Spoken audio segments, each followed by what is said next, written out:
الكاف تضرب بقوة. ملف كان 2025 يدخل مرحلة الحسم أمام محكمة التحكيم الرياضي.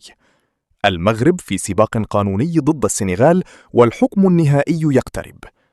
وثيقة الفيفا تشعل الملف. الانسحاب يساوي هزيمة مباشرة. الجيش الملكي يحتج على تعيين الحكم جان جاك ندالا قبل نهائي إفريقيا. استعدادات الأسود للمونديال تصطدم بفوضى الرزنامة الأوروبية. أزمة داخل الوداد واستقالة تهز البيت الأحمر. لاعب منتخب موسى التعمري يرد بقوة على تصريحات مدرب جزائري: الجواب سيكون في الميدان. في واحدة من أكثر القضايا إثارة في تاريخ الكرة الإفريقية، يدخل نزاع لقب كأس إفريقيا 2025 منعطفاً حاسماً، بعدما قررت الاتحاد الإفريقي لكرة القدم رفع سقف المواجهة القانونية ضد الجامعة السنغالية. وثائق ثقيلة وقانون لا يرحم.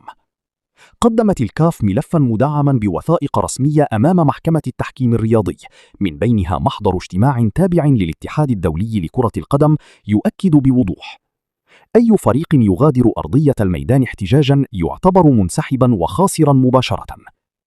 هذه النقطة قد تقلب موازين القضية، خاصة بعد واقعة انسحاب لاعبي السنغال في نهائي مثير للجدل أمام المغرب. سباق مع الزمن. المغرب يدخل المرحلة الحاسمة. المحكمة حددت يوم 7 ماي كآخر أجل لتقديم دفعات الجامعة الملكية المغربية قبل تحديد جلسة استماع ستجمع كل الأطراف، تمهيداً لحكم نهائي قد يعيد رسم تاريخ الكان. توتر جديد. الجيش الملكي يفتح جبهة ثانية.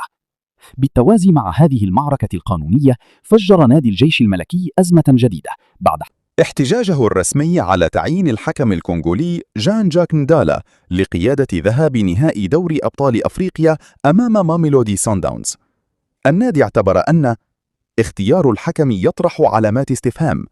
الطاقم التحكيمي غير متوازن بين الذهاب والإياب. سوابق ندالا خاصة في نهائي الكان تثير القلق.